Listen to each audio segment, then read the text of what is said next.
Bonjour à tous, je suis ravie de vous retrouver pour ce nouveau numéro du Samedi Politique, un nouveau numéro qui tombe tout pile 2 ans après l'entrée des troupes russes en Ukraine. C'est donc l'occasion de faire un bilan, mais non pas un bilan militaire, mais un bilan économique de cette guerre. Alors que les largesses européennes vont à l'Ukraine, les caisses sont vides, les dettes explosent, mais la Russie résiste et les États-Unis vivent de plus en plus à crédit. Alors à quoi s'attendre pour les pays du Nord ? Quel poids porte la crise énergétique dans tout cela ? Nous allons essayer de répondre à toutes ces questions. Vous l'avez vu, c'est un vaste programme, mais prenez d'abord quelques secondes pour le succès de cette émission. Je vous le dis chaque semaine, alors je compte sur vous pour relayer cette émission, pour cliquer sur le fameux pouce en l'air pour améliorer son référencement. Et puis bien sûr, je vous retrouve juste en bas dans les commentaires. À tout de suite, après le clin d'œil. Retrouvez le Samedi Politique avec la collection Terre de France. 100% des bénéfices au service d'agriculteurs, de familles, de militaires et d'écoles rurales.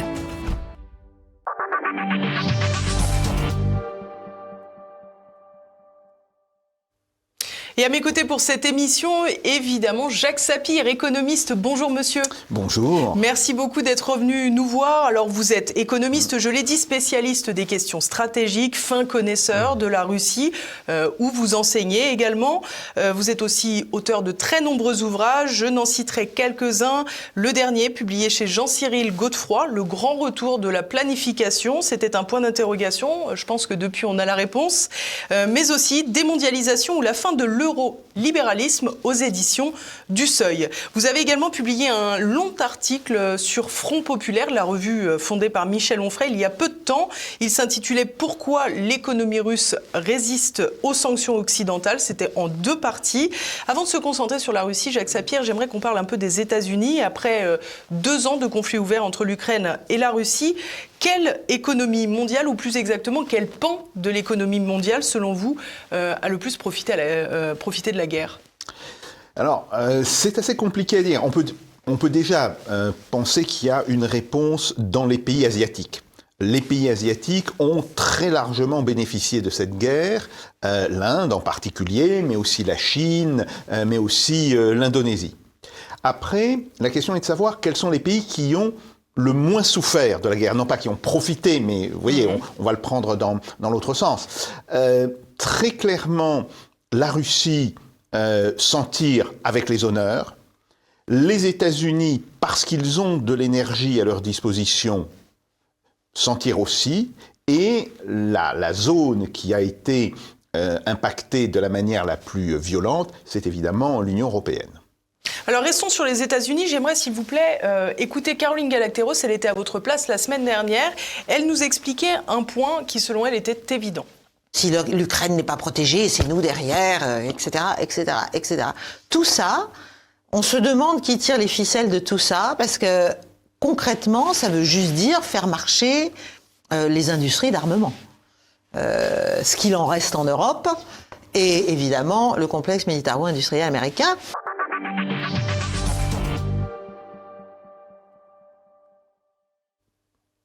Alors je vais résumer et peut-être caricaturer un petit peu ce propos et ce que les gens pensent parfois. Est-ce qu'on fait la guerre pour booster, j'allais dire, le complexe militaro-industriel et tout particulièrement américain ? Bon, c'est une conséquence. Je ne crois pas que ce soit le but. On voit bien que les États-Unis sont aujourd'hui confrontés à 3 problèmes. Il y a d'abord le problème de l'Ukraine, ou on peut dire le problème européen, dont ils sont largement les responsables, à cause de leur politique d'engagement et d'engagement de l'OTAN vis-à-vis de l'Ukraine, mais qui n'était pas leur priorité au départ. Il y a le problème du Moyen-Orient. Et on voit bien que l'Ukraine passe désormais après le Moyen-Orient. La guerre qui se passe à Gaza, aujourd'hui, est bien l'une des priorités du gouvernement américain. Et enfin, on a la priorité des priorités, mais dont personne ne veut réellement parler, c'est Taïwan. Pourquoi ? Parce que Taïwan est un producteur essentiel de pièces électroniques pour les États-Unis. Sans Taïwan, l'industrie américaine et l'industrie de défense auraient énormément de mal à fonctionner. Car les Taïwanais, et ça, il faut leur rendre cet hommage, ont réussi à garder la propriété intellectuelle de ce qu'ils font. Et donc, les États-Unis sont aujourd'hui devant le dilemme suivant, qui est de dire, bien sûr, on est engagé en soutien à l'Ukraine, on est encore plus engagé en soutien à Israël, mais s'il se passe la moindre chose sur Taïwan, alors pour nous, ça peut être dramatique. Et donc, se pose la question de savoir, est-ce que les États-Unis sont aujourd'hui en capacité de faire face à 3 guerres, ou en tous les cas, 3 urgences militaires importantes? Et la réalité, c'est qu'ils ne le peuvent pas. Ils ne le peuvent pas, donc ça veut dire qu'ils vont se désengager d'Ukraine. Alors, bien sûr, il y aura toujours les discours, mais sur le fond, on est en réalité dans une logique de désengagement d'Ukraine. C'est aussi pourquoi Biden commence à mettre une certaine pression sur le gouvernement israélien pour lui dire « faudrait négocier ». Et là, il a affaire à des gens qui sont relativement immunisés contre les pressions américaines, ou qui, en tous les cas, feront tout pour ne pas les entendre. Donc, on a cette question-là. Si je reviens maintenant sur le complexe militaro-industriel américain, eh bien, il s'est rendu compte de plusieurs choses. Tout d'abord, qu'il n'a pas, dans l'instantané, la capacité de produire, je dirais, de quoi alimenter 2 guerres chaudes, et 2 guerres qui sont ce qu'on appelle désormais des guerres à haute intensité. Les stocks américains ont été vidés par l'année d'aide à l'Ukraine, grosso modo 2022, début 2023. Les États-Unis ont donné pour l'équivalent de 10 ans de stock de missiles anti-chars, de missiles anti-aériens. Bon. Donc se pose la question de la production. Et d'autant plus que désormais, Israël et le soutien militaire que les États-Unis apportent à Israël aussi prélèvent une part importante du matériel américain. Et là, ils se sont rendus compte d'une chose, c'est que leurs entreprises n'ont pas en réalité les capacités immédiates de monter en production. Alors, il y a plusieurs raisons pour cela. Tout d'abord, un manque de main-d'œuvre qualifiée. Ils ont tellement réduit la production dans le complexe militaro-industriel, qu'ils se trouvent en face d'un véritable problème. Alors, d'ingénieurs, ça fait longtemps d'ailleurs. On croirait notre industrie du nucléaire un peu. Oui, mais je dirais que c'est même pire, parce que là, vraiment, ils ont perdu de la substance en matière d'ingénieurs, en matière d'ouvriers qualifiés, et ils se rendent compte que pour toute une série de produits, ils sont dépendants de l'étranger. Alors, ils sont dépendants de Taïwan et même de la Chine pour le matériel électronique. Vous savez qu'on a retrouvé des puces d'origine chinoise dans le F-35, ce qui évidemment pose un petit problème. Bon. C'est une belle ironie quand même. Voilà. Hein, oui. Mais il y a aussi d'autres produits. Par exemple, la question des munitions. Ils avaient un plan pour monter leur capacité de production de munitions à 1 million d'obus de 155 mm par an. Bien. Et aujourd'hui, les entreprises disent on ne peut pas. Pourquoi ? On n'a pas assez de produits chimiques. Et oui, la production d'obus, bien sûr, il faut du métal, mais il faut aussi du produit chimique. Il faut du produit chimique pour la cartouche, pour la poudre propulsive, il faut du produit chimique pour la poudre explosive que contient l'obus. Ces produits chimiques, ils les importaient de Russie. Donc, pas de bol. Voilà, petite ironie dans cette histoire. Donc en réalité, quand on dit oui, c'est pour financer le complexe militaro-industriel, non, il ne faut pas se tromper dans les priorités. Que le complexe militaro-industriel en profite, qu'il fasse monter les prix. Ben oui, on met de l'argent sur la table, la capacité de production ne suit pas, il y a un déséquilibre entre la demande et l'offre, les prix montent. C'est un mécanisme de marché assez classique. Bon, mais ce n'est pas ça qui était l'origine du conflit. L'origine du conflit, c'est que les États-Unis étaient dans une logique de confrontation, et de confrontation de plus en plus violente avec la Russie, et que c'est un petit peu comme au poker. Poutine a fait tapis. Il demande à voir, alors, jusqu'où êtes-vous prêt de soutenir l'Ukraine ? Et là, les États-Unis se rendent compte qu'ils n'avaient pas les moyens de leur stratégie générale. Ou plus précisément, leur stratégie générale consistait à se présenter toujours comme une puissance mondiale, c'est-à-dire capable de gérer plusieurs conflits à la fois. Ils n'en sont plus capables aujourd'hui. Et ça, ils commencent à le comprendre, d'où l'amorce d'un désengagement vis-à-vis de l'OTAN et vis-à-vis de l'Europe.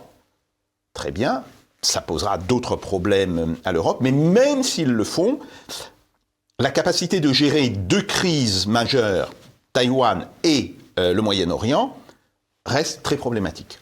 Comment jugez-vous aujourd'hui l'économie des États-Unis de Joe Biden ?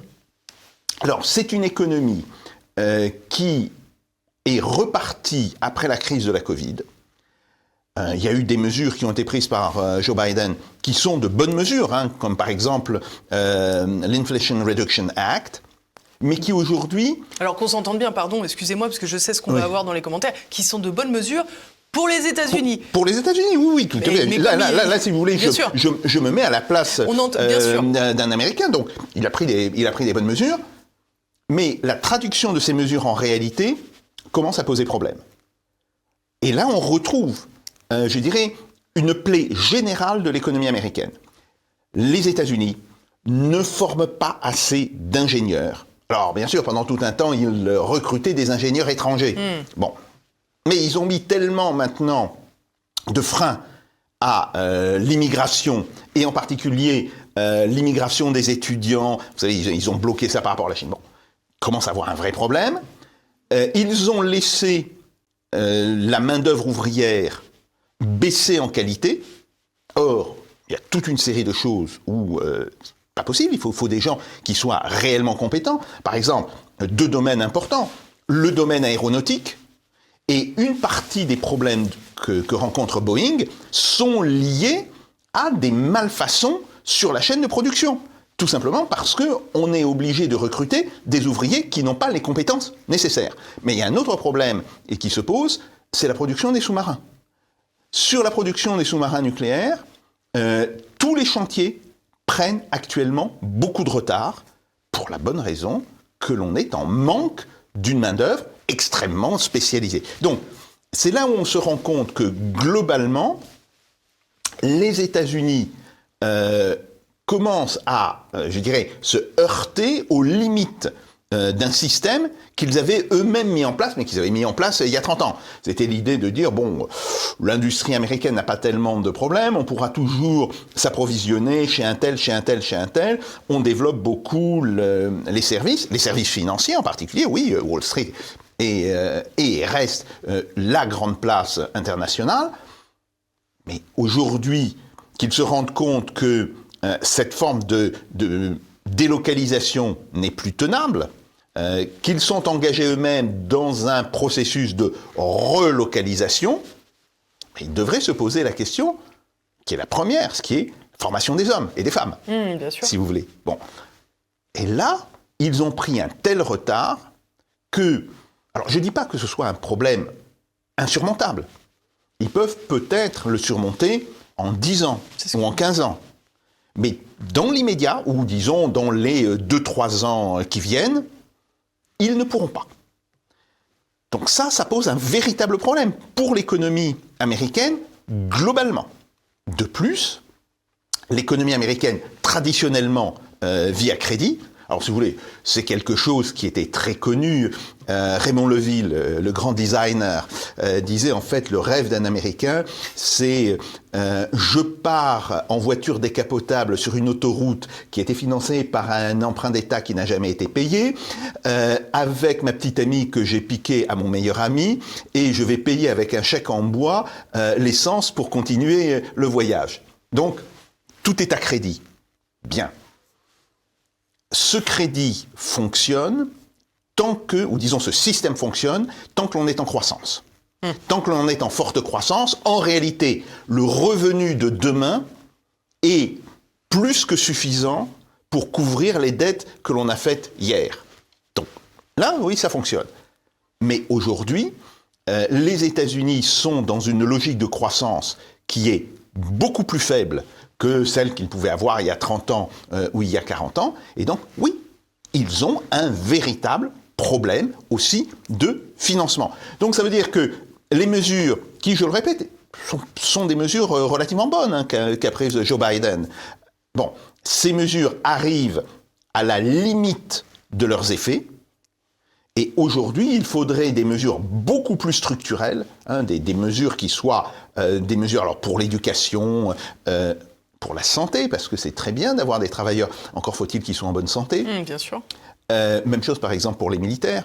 L'armée américaine, alors, l'armée, la marine, l'aviation, bon, ça touche surtout l'armée et la marine, elles ont un gros problème de recrutement. On se rend compte qu'aujourd'hui, environ 70% des gens qui se présentent dans les bureaux de recrutement ne sont pas en état physique de devenir des soldats. Alors, il y a des problèmes de diabète, il y a des problèmes de surpoids, bon, etc. Bon. Donc, il y a un véritable problème là, je dirais, de reprise en main de la société américaine. Je ne dis pas que ça ne puisse pas se faire.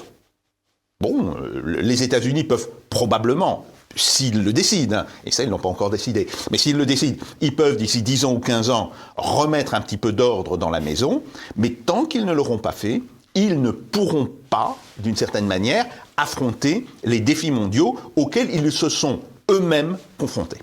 Ce qui est amusant, c'est que quelque part, je vais me risquer un parallèle. Vous expliquez que finalement, le pays semble à la fois en forme de décompétence et de vieillissement de sa population, de dégradation de l'état de santé de sa population. Et ça me laisse penser que c'est un peu à l'image du président des États-Unis. Et ça fait un peu penser à la Russie de Yeltsin, qui est passée ensuite à la Russie de Poutine, même si on a beaucoup exagéré peut-être sur l'état de santé de Yeltsin. Mais on sait que Vladimir Poutine, et Frédéric Pons l'expliquait d'ailleurs longuement dans son livre, que Vladimir Poutine s'est montré très rapidement à faire de l'art martial, à aller prendre ses fameux bains orthodoxes pour montrer qu'il est en bonne santé. C'était très important pour la population russe de sentir un nouvel influx et de se sentir philosophiquement, j'allais dire, en bonne santé. Et quelque part, le parallèle est un peu violent, quoi, entre ces États-Unis de Joe Biden et la Russie de Vladimir Poutine. Oui, alors, en sachant que Vladimir Poutine a beaucoup joué sur sa forme physique au début des années 2000, il vieillit aussi. Il faut, bien sûr. Alors, bien sûr. Bon, il n'a pas les 14 cancers qu'on lui promet. Voilà, il n'a pas les 14 cancers, il n'a pas la maladie de Parkinson, bon, etc. Il reste plus jeune que les deux candidats à l'élection présidentielle américaine, Biden, mais aussi Trump. Hein, ce sont des octogénaires. Bon, Poutine, il est un septuagénaire, et juste à la limite. Mais ce qui est vrai, c'est que il y a une forme, si vous voulez, de symbole qu'il a délibérément affiché, hein, si vous voulez. Les photographies, par exemple, quand on le voit camper en Sibérie pour ses vacances, torse nu, bon, c'est de la mise en scène, bien. Mais le fait qu'il soit capable de le faire, ça dit quand même quelque chose sur le symbole qu'il veut envoyer. Et ce qui était beaucoup plus important, c'est que, en réalité, il a lancé un programme qui a permis de reconstruire en partie, tout n'a pas été encore accompli, mais qui a permis de reconstruire en partie l'économie de la Russie. Alors, ce qui est fascinant, c'est qu'évidemment, cette Russie, elle connaît la guerre depuis 2 ans, avec la guerre en Ukraine. C'est donc le sujet auquel vous avez consacré votre article dans Front Populaire, je l'ai dit tout à l'heure. On voit que cette Russie affiche aujourd'hui une croissance à 3,6%, c'est 1 point de plus qu'en 2022. Comment expliquez-vous cette résilience face au combat qu'elle est contrainte de mener, à savoir le front militaire? Alors, bon, d'abord, sur la croissance russe, tout d'abord, on a réduit l'impact de la récession. J'ai dit d'ailleurs sur votre antenne que la récession serait pour 2022 de moins de 1%. Aujourd'hui, et c'est un processus assez normal, hein, parce qu'il faut toujours savoir que les chiffres, quand on les donne quelques semaines après la fin de l'année, hein, même chose d'ailleurs pour l'INSEE, hein, quand l'INSEE va donner ses chiffres pour la croissance en 2023, il faut toujours savoir que ça ne sera qu'une estimation. On aura les chiffres définitifs qu'à la fin de 2024, voire au début de 2025. Bon. Et donc, on s'est rendu compte qu'on avait encore surestimé la récession. La récession n'est pas de moins 2,1, elle est de moins 1,2. Le Fonds monétaire, d'ailleurs, s'est calé sur cette nouvelle estimation. On a effectivement 3,6% cette année. On aura peut-être plus, car, là encore, les 3,6%, ils sont dits depuis quelques jours. On est encore à quelques semaines après la fin de 2023. On n'a pas les chiffres définitifs. C'est pas consolidé, on va dire. C'est pas consolidé. Donc, il est possible que l'on monte à 4. C'est une possibilité. Bien. Et on a la prévision, cette fois-ci, sur 2024, qui tourne autour de 2,4, 2,5. Alors, oui, vous avez raison de souligner ça. C'est extrêmement important, parce qu'on voit que la Russie, sur ces 3 ans, fait mieux que la France. Qui n'est pas en guerre, qu'on Qui sache. n'est pas en guerre, fait mieux que l'Allemagne. Donc, voilà, il y a un véritable... Alors, la raison, c'est une économie qui a particulièrement bien résisté au choc des sanctions, qui a bien résisté parce que une partie des sanctions avait été anticipée, et on le voit très bien dans le domaine financier. Le fait que le gouvernement et la Banque centrale aient pu mettre en place un système qui permettait de contourner les sanctions au niveau financier très vite, ça s'est fait en quelques jours, ça a été important. Notamment la fin de SWIFT, hein, c'est ça La fin de SWIFT, la substitution du yuan au dollar. Alors maintenant, le yuan, ça représente 45% des transactions financières sur la place de Moscou.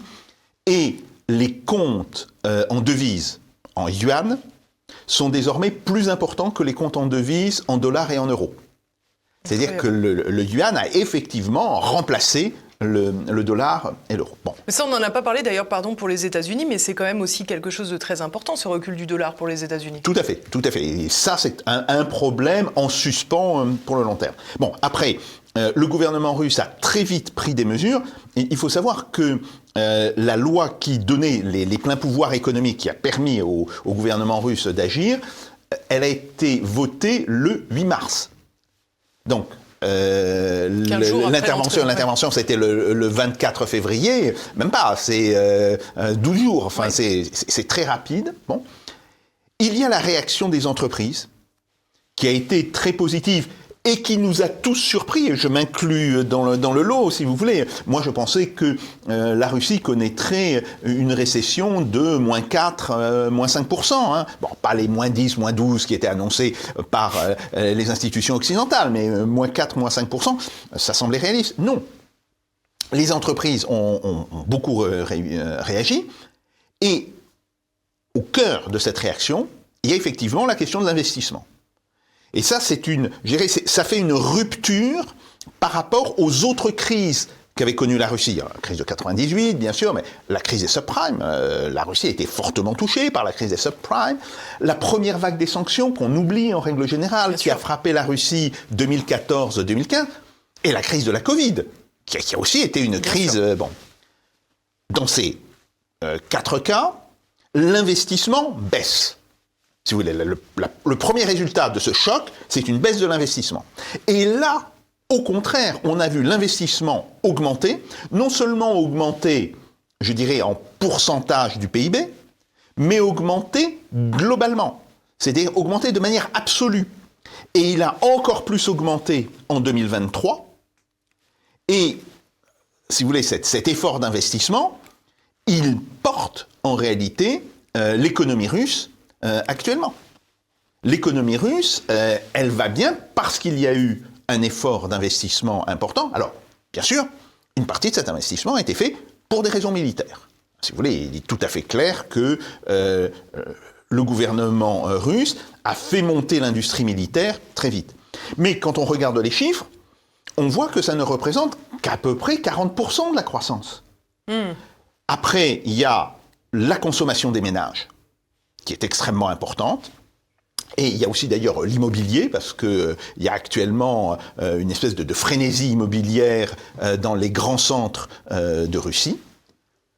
Et puis il y a, je dirais, un mécanisme de relocalisation de l'industrie, ou disons de substitution aux importations, qui doit expliquer au moins 20% de la croissance actuelle de la Russie. Donc, ce sont ces différents facteurs mis ensemble qui expliquent que la Russie aujourd'hui, elle est portée par une dynamique de croissance.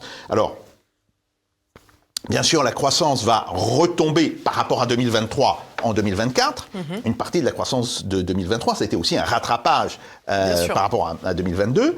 Mais même si la Russie se retrouve avec une croissance en 2024 de 2,4, 2,6%, ça reste très supérieur à ce que l'on fait en Europe. Ça restera même supérieur à ce que l'on fait aux États-Unis. Alors, ce qui est assez intéressant dans ce que vous nous expliquez, Jacques Sapir, aussi bien avec la part d'investissement que vous souleviez tout à l'heure, qu'avec cette capacité à réagir aux sanctions de 2014 et à apprendre du passé, on a l'impression, nous, en Europe, qu'on est totalement incapable de cela. On est incapable de prévoir, donc on ne peut plus investir. Et 2, on est incapable d'apprendre et de se rendre compte de nos erreurs. Et là, on voit que la Russie réussit justement à avoir de bons résultats grâce à ces 2 facteurs. Oui, c'est vrai. C'est vrai qu'il y a un mécanisme en Russie, je dirais, d'apprentissage. Et que... alors l'économie...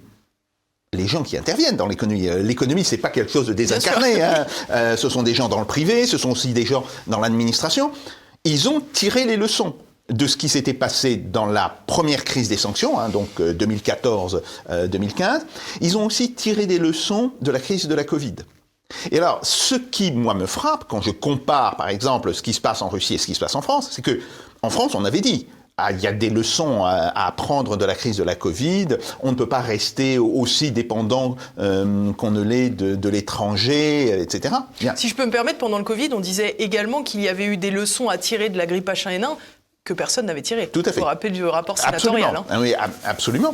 Et ce qui est très frappant, c'est que on dit que l'on va tirer des leçons, mais on n'en tire pas. C'est ça. On n'en tire pas dans les faits. Alors que le gouvernement russe, il s'est mis, je dirais, en ordre de marche sur cette question-là, et ça, c'est extrêmement intéressant. Dernier point, en 2008-2010, au moment de la crise financière, la crise des subprimes, la Russie avait été touchée, le gouvernement russe décide de prendre des mesures de relance, et ces mesures de relance ont mis entre 14 et 18 mois à prendre effet. Là, elles ont mis 3 mois. Donc il se passe aussi quelque chose dans le fonctionnement de l'administration, où là, visiblement, le gouvernement dit non, une administration qui traîne les pieds ou qui dit mais il y a toute une série de détails à régler, non, ça va pas, il faut qu'on puisse le faire plus vite. Et ça me semble aussi quelque chose vraiment d'instructif par rapport à ce qui se passe en Russie. On a un sentiment d'urgence qui a, d'une certaine manière, amené à de nouvelles pratiques au sein de l'économie. D'un pays gigantesque en plus, on le rappelle. Par ailleurs, donc, qui est quand même pas simple à administrer.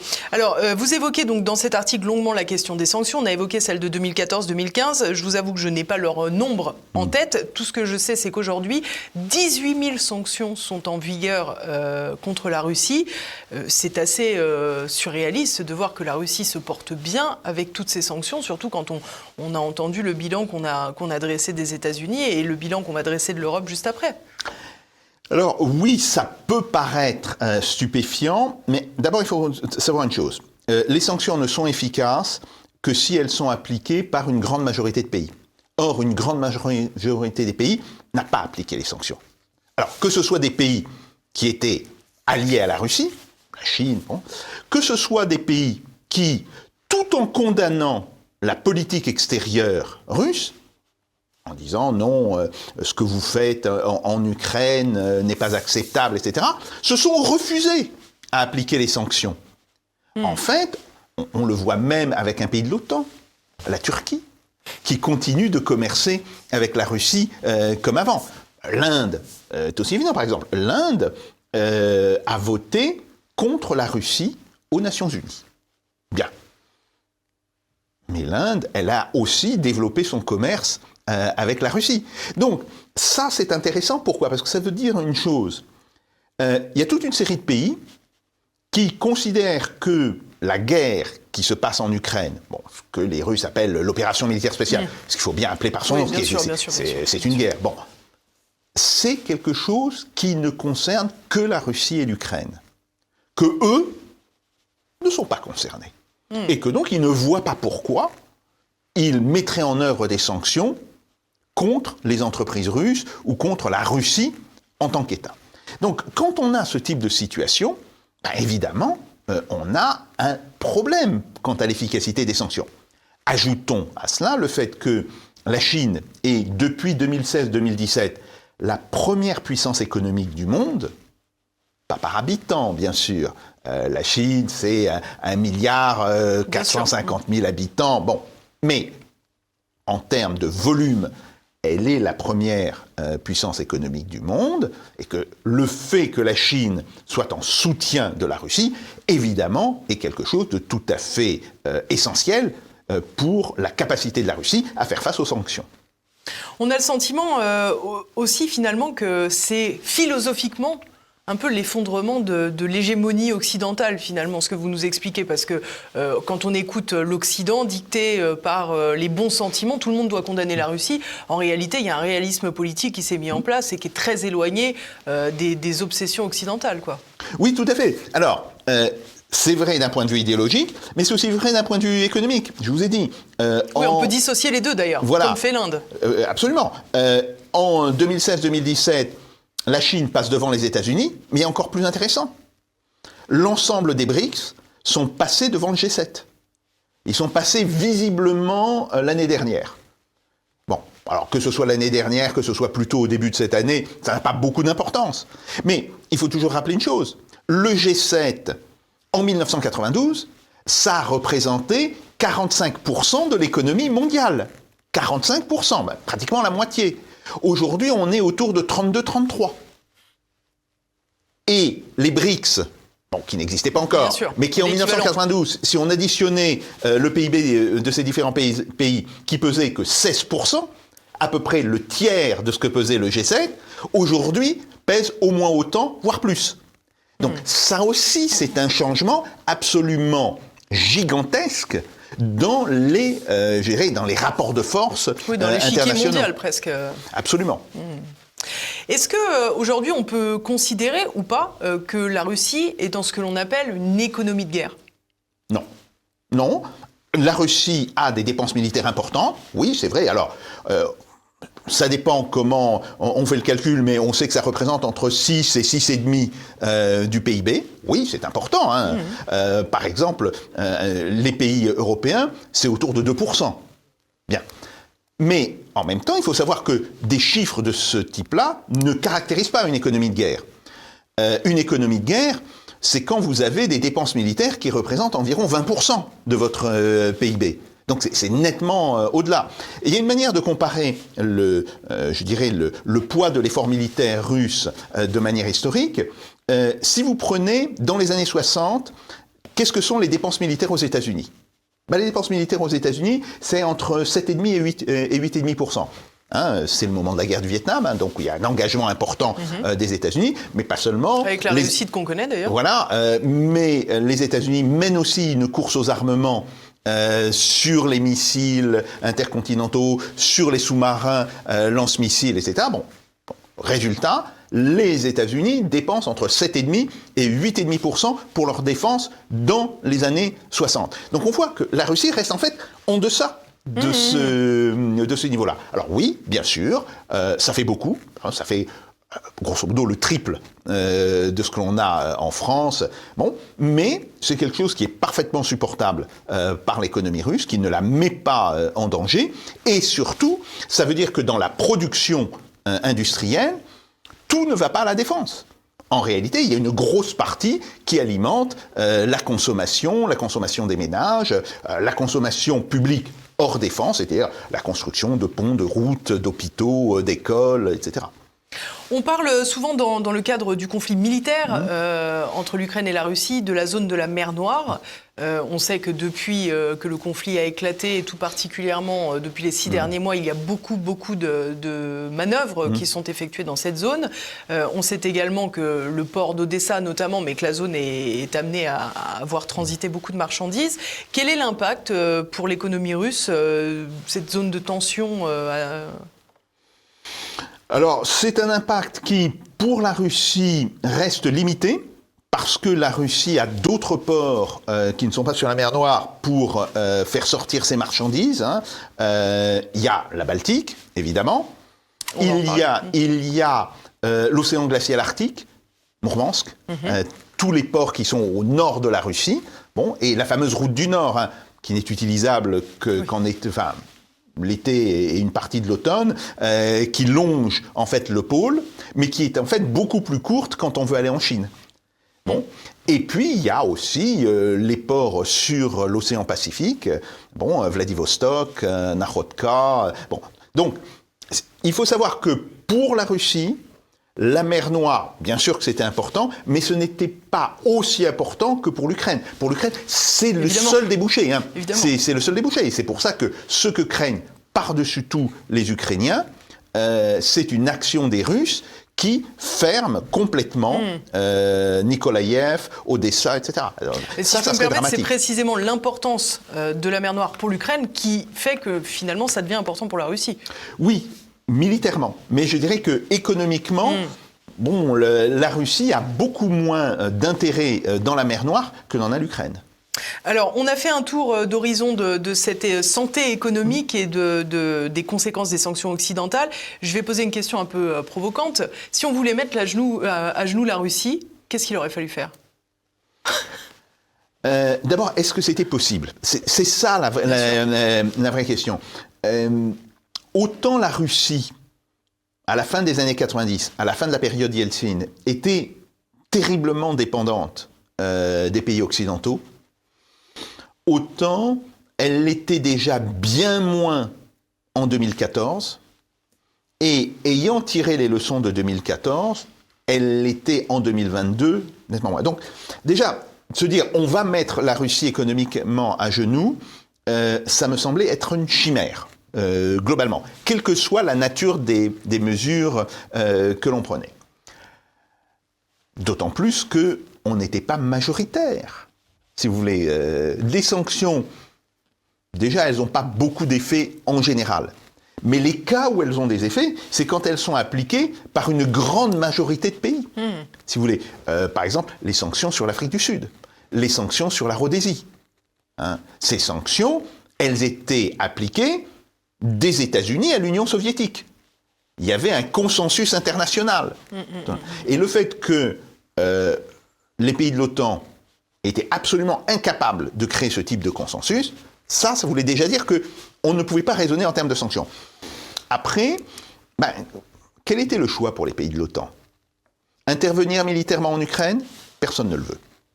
Donc il fallait expliquer à nos populations que l'on avait au préalable chauffé sur la défense de l'Ukraine qu'on allait faire quelque chose.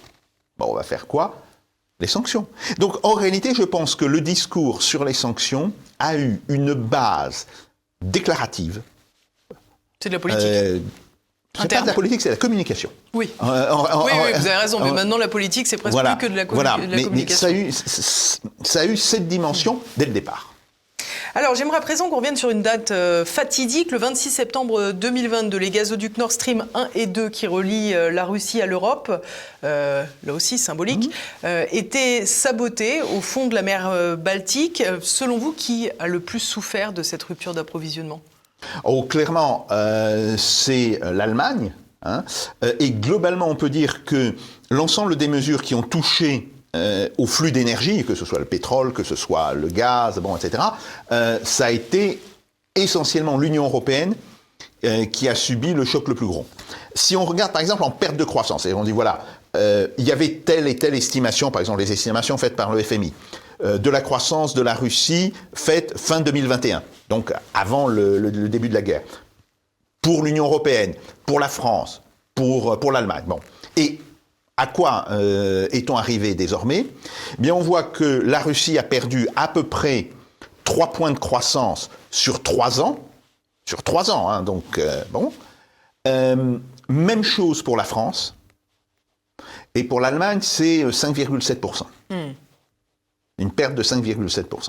Donc on voit bien qu'en réalité, l'interruption des flux d'énergie, ou le fait que ces flux se recomposent, mais à travers d'autres pays, par exemple, on achète toujours du pétrole russe, mais on l'achète via l'Inde, si vous voulez. Et évidemment, les Indiens, ils prennent leur marge dessus. Évidemment. Attendez, des grands commerçants, hein, les Indiens.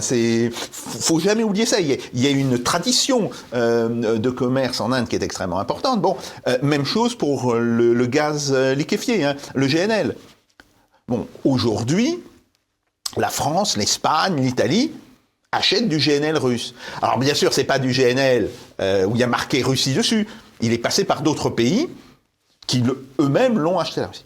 Donc globalement, la question énergétique a été un frein considérable à l'économie européenne, ou à l'économie de l'Union européenne, parce qu'un pays comme la Norvège, lui, ne souffre pas, mais pour une autre raison, c'est qu'il est lui-même producteur d'énergie. Bien sûr. Bon. Et là, on voit que les pertes dans l'Union européenne sont 3 fois à 4 fois supérieures aux pertes en Russie. Je vous propose de voir une séquence qui a beaucoup tourné. C'est évidemment l'interview de Tucker Carlson de Vladimir Poutine. Et au moment où ils évoquaient Nord Stream, on revoit cette séquence. Qui a fait exploser Nord Stream? You for sure. Vous, bien sûr. Personnellement, oui, vous avez un alibi. Mais la CIA, elle n'a pas d'alibi pareil. Est-ce que vous comprenez pourquoi? En l'occurrence, ici, vous ne cherchez pas celui à qui le crime profite, mais celui qui peut le faire. Parce que celui qui est intéressé, il peut y avoir beaucoup de personnes qui sont intéressées. Parce qu'il faut être capable d'aller au fond de la mer Baltique et réaliser une telle explosion. Donc ces deux éléments, ils doivent être liés. Qui est intéressé et qui peut le faire.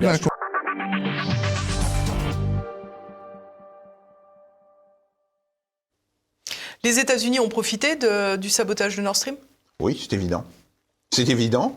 Ça n'en fait pas nécessairement les acteurs directs, mais c'est très clair que oui, ils ont été, je dirais, les principaux bénéficiaires de cela, puisque ça oblige maintenant toute une série de pays européens à s'approvisionner en énergie aux États-Unis. Alors, il y a quelque chose qui est assez surprenant dans cette affaire, c'est qu'on présente souvent l'Allemagne comme une forme de cheval de Troie des États-Unis au sein de l'Union européenne, et finalement on se rend compte que c'est quand même l'Allemagne qui a le plus souffert de cette affaire de sabotage de Nord Stream. Comment voyez-vous cela ? Oui, c'est vrai. Alors d'abord, il faut dire que si on prend les calculs, je dirais, en termes de perte de richesse, l'Allemagne a perdu en richesse 1,5 fois ce qu'a perdu la Russie. Quand même, c'est un choc extrêmement lourd sur l'économie allemande. Bon, après, eh bien, il y a une forme de divergence aujourd'hui et qui touche l'ensemble des élites allemandes entre un discours, je dirais, à base morale, oui, il faut soutenir l'Ukraine, etc., et un discours de réalisme économique. Et cette division qui existe, cette divergence entre ces deux types de discours, alimente une crise politique larvée en Allemagne. Ce qui fait qu'aujourd'hui, il y a de plus en plus de voix qui disent il faut trouver à nouveau une forme de modus vivendi avec la Russie. Bon. Il est très clair que tant qu'on a le gouvernement actuel en Allemagne, ça semble assez peu plausible, mais néanmoins, on voit bien que de plus en plus, les industriels allemands se posent la question de quitter l'Allemagne, si vous voulez. Déjà, il y a une partie... On a l'impression qu'on parle de la France il y a quelques années, quoi. Oui, tout à fait, mais là, si vous voulez, c'est quelque chose qui est dit... Alors, dans les grandes entreprises chimiques, Bayer, bon, etc., les grandes entreprises métallurgiques et les producteurs automobiles. Les 3 secteurs qui sont les plus gros consommateurs d'énergie. Si vous voulez, l'énergie, alors oui, la métallurgie, on comprend. La chimie, c'est très important, parce que pour faire de la chimie, il faut de la chaleur. Donc, il faut de l'énergie. Et puis, il y a des produits, comme le gaz, qui sont aussi des matières premières pour l'industrie chimique. Et la construction mécanique, enfin l'automobile, oui, les machines qui assemblent les voitures, elles utilisent du courant, et donc il y a une très grosse consommation d'énergie. Donc oui, aujourd'hui, on le voit d'ailleurs, ce qui maintient pas, mais je dirais, ralentit un petit peu la baisse de l'économie allemande, ce sont les services. Mais si vous regardez la production industrielle, elle est en recul de pratiquement 4%, voire 4,5%. Donc c'est un recul absolument inouï, et ça veut dire que le modèle économique sur lequel était construit l'Allemagne a explosé. Donc ça pose des problèmes, et il y a maintenant de plus en plus de personnalités politiques dans différents partis politiques qui commencent à se dire, non, c'est pas possible, là, nous allons nous suicider. Bon. Après, est-ce que ces personnalités seront capables, je dirais, de provoquer un changement de gouvernement? On peut en douter, par ailleurs. Donc, malheureusement, je pense que cette divergence entre une position moralisatrice, plus que morale d'ailleurs, et une position de réalisme économique, cette divergence va s'accentuer. Alors, on va parler peut-être à présent un peu de la France, tout de même, qui présente pas non plus un bilan très reluisant, même si, on peut le voir, Bruno Le Maire est assez fier, on le regarde tout de suite. Elle était de 1,4% pour 2024 et nous la révisons à 1%. Une croissance qui reste positive, mais qui tient compte du nouveau contexte géopolitique. La guerre en Ukraine, les affrontements au Moyen-Orient, les difficultés en mer Rouge, un ralentissement économique très marqué en Chine, une récession en 2023 en Allemagne. Tout ça a un impact sur la croissance française que nous révisons donc à 1%. On nous prédisait la récession en 2023, on a fait près de 1%. Et la politique économique que nous menons avec beaucoup de constance, beaucoup de détermination, pour les entreprises et pour le travail, donne des résultats.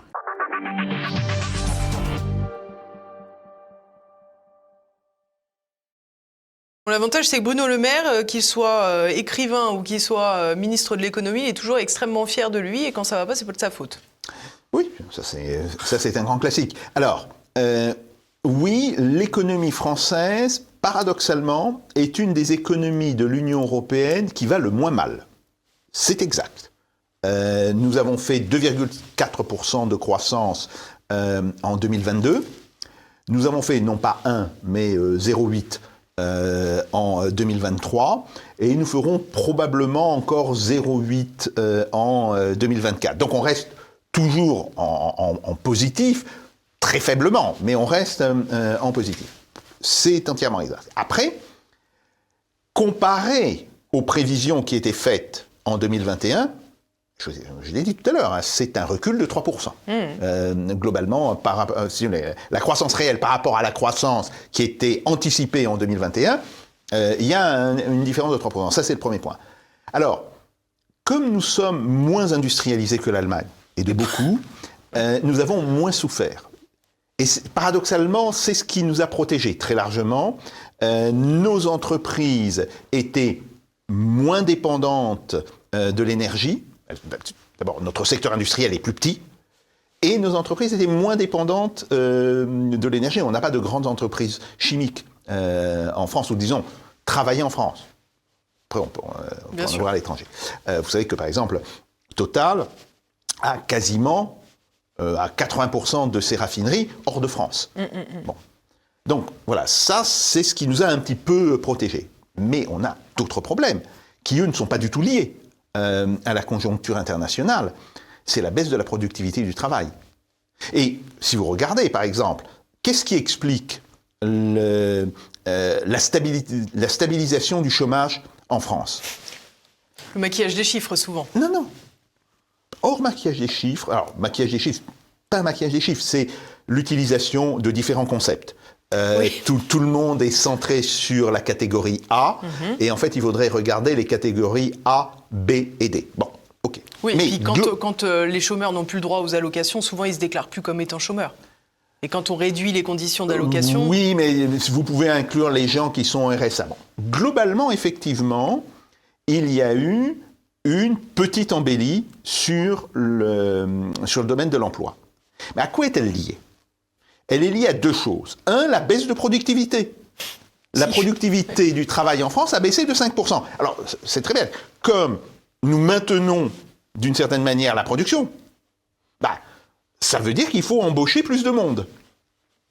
Tout bêtement. Mais ce n'est pas ça.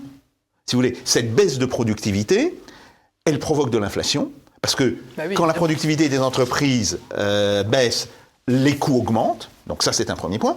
Et deuxièmement, ça pose un problème quant à l'équilibre de notre système des retraites, qui, lui, était basé sur l'idée que l'on aurait des gains de l'ordre de 1 à 1,5% de productivité sur longue période. Donc, ça, c'est un premier problème. Et le deuxième problème, c'est une partie de ces gains d'emploi sont strictement liés à des aides de l'État. Les aides de l'État aux entreprises sont très largement corrélées aux améliorations de l'emploi dans l'industrie et dans toute une série d'autres secteurs. Ce qui veut donc dire que l'amélioration de l'emploi, elle dépend du niveau d'aide que l'État apporte aux entreprises. Ah oui, il faut savoir que les entreprises françaises sont les plus aidées dans l'Union européenne. C'est quand même intéressant. L'ampleur des aides publiques aux entreprises, directes ou indirectes, par exemple par exception fiscale, exemption fiscale, etc., ça représente 3 points de PIB. 3 points de PIB. Bon. Et la chute de la productivité. Alors, je veux bien qu'on se réjouisse d'une telle situation. Moi, j'y vois plutôt des signes d'inquiétude. Et il y a un point qui est extrêmement mauvais. C'est l'accroissement, pas tellement du déficit budgétaire, mais du déficit commercial. Le déficit commercial de la France, et qui est en réalité le vrai indicateur de la santé économique. Il est, depuis plusieurs années, absolument désastreux. Donc là, oui, je pense qu'on a quelque chose de très grave qui est en train de se passer dans l'économie française. Alors j'aimerais maintenant qu'on reparte et qu'on ouvre l'entonnoir, j'allais dire, au vu de cette situation catastrophique en Allemagne, peu reluisante et surtout inquiétante pour l'avenir en France. Quand on nous parle de cette sécurité européenne, de cette volonté de Vladimir Poutine d'avancer après avoir conquis l'Ukraine, etc., etc., vous nous avez expliqué tout à l'heure que la Russie consacrait 6,5% à sa défense en Europe, alors qu'on multiplie les déclarations d'inquiétude quant à une invasion russe. Vous nous avez dit que c'était 2% à peu près, 2,5% du PIB. Alors ça, encore une incohérence. Oui, alors c'est une incohérence et en fait ça révèle quelque chose de plus profond. Tout d'abord le fait que l'Union européenne n'a pratiquement plus d'industrie de défense. Alors, je vous donne un exemple. Le gouvernement français dit « nous allons doubler la production d'obus ». Bon, d'accord. Après vous demandez « mais c'est quoi la production d'obus » On en produisait 30 000 par an, on veut en produire 60 000 par an. Alors, d'accord, 60 000 obus par an, les Russes, ils en tirent entre 8 et 10 000 par jour. Donc, en réalité, il n'y a pas de sujet.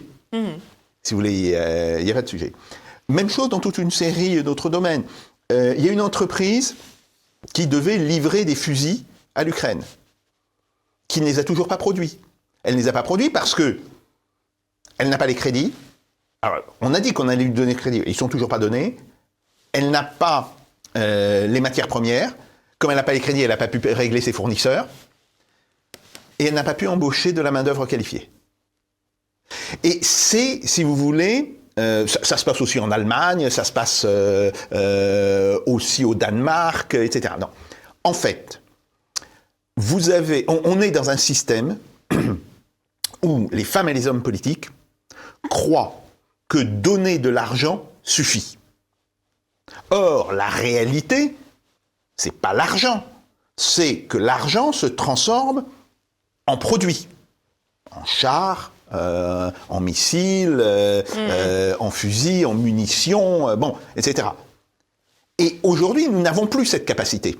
Ou disons, nous ne l'avons que de manière résiduelle. Alors, prenons les 3 milliards d'euros que la France a déjà donnés comme aide militaire à l'Ukraine. Bon. Vous avez 1,7 milliard qui sont des dons d'anciens matériels. D'accord. Et on arrive au chiffre de 1,7 milliard, non pas en comptant le coût des matériels, parce qu'il aurait fallu enlever les amortissements, etc., mais en calculant ce que cela nous coûtera si on veut racheter des matériels équivalents. D'accord. Bon. Vous avez 1,3 milliard au-delà. Et quand vous regardez ce que sont ce 1,3 milliard, ben c'est très largement des frais administratifs, l'entraînement des soldats ukrainiens sur le territoire français. Ah oui, bon, très bien. On en a entraîné 7000.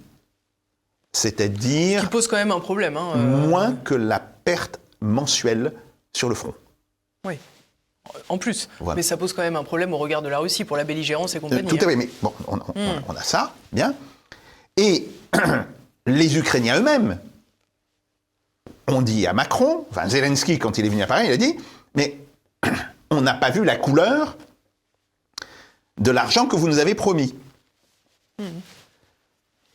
Et qu'est-ce qu'a fait Macron? Il a dit, je vais vous donner 3 milliards de plus. Mais ces 3 milliards de plus ne peuvent pas se traduire actuellement en capacité militaire. Oui, c'est des vœux pieux. Voilà, c'est des vœux pieux, et qui donc, comme il n'y a pas de quoi acheter, qui resteront bloqués dans les caisses du Trésor. C'est-à-dire qu'on a un président qui dit une chose. Mais alors, c'est quoi l'idée? C'est juste de la communication? Oui. Ou c'est Oui. du cynisme qui table plus tard sur la reconstruction de l'Ukraine? Alors, il y a de la communication, c'est évident. Il y a du cynisme. Il y a de l'incompétence aussi. Ne jamais oublier, ne jamais oublier cela. Il y a le fait que nous avons des dirigeantes et des dirigeants qui ne savent pas ce que c'est que de produire pour la guerre. Mais, si vous voulez, on ne peut pas leur faire le reproche. Nous avons des gens qui ont entre 40 et 60 ans. Autrement dit, qui ont toujours vécu en temps de paix, et qui, pour les plus jeunes d'entre eux, n'ont pas fait leur service militaire. Ils ne savent pas concrètement qu'est-ce que ça veut dire. Donc, si vous voulez, quand Macron dit « mais nous allons faire un effort supplémentaire, nous allons donner 3 milliards d'armement à l'Ukraine », il est persuadé, je pense que de ce point de vue-là, il est, entre guillemets, honnête. Il croit réellement que ces 3 milliards vont se transformer en objets. Mais la réalité, c'est que nous n'avons pas l'appareil industriel qui soit capable de le faire. Le ministère de la Défense a décidé de commander 74 canons César. Bon, 74. On est très loin des chiffres de production de la Russie, où ça se compte en centaines. Bien sûr. Ces 74, ils doivent être produits d'ici 2027. Donc, sur au moins 3 ans, 4 ans. Ça veut dire, on ne va pas pouvoir les donner. Bien sûr. Ou quand on pourra les donner, ça sera fin 2026, etc. Et on espère que d'ici là, d'ailleurs, la guerre en Ukraine sera terminée. On peut penser que la guerre aura pris fin. Donc on est complètement dans cette logique-là. Mais c'est pas que la France. C'est le cas de l'Allemagne. Le chef d'état-major de l'armée allemande a dit « il nous reste 1 jour de guerre en stock. 1 jour. » Bon. Vous allez en Grande-Bretagne, vous avez vu l'état de la Royal Navy. Elle est obligée, alors, ils voulaient faire des manœuvres avec leurs 2 porte-avions. Ils sont obligés d'annuler. Les porte-avions ont des problèmes techniques et des problèmes d'entretien. Ils ont été obligés de désarmer 2 frégates. Ils n'avaient plus le personnel. Et ils viennent de faire un essai de tir de missiles balistiques depuis un de leurs sous-marins qui a loupé. Alors, comble de la honte, avec le ministre de la Défense de Grande-Bretagne à bord. Bien.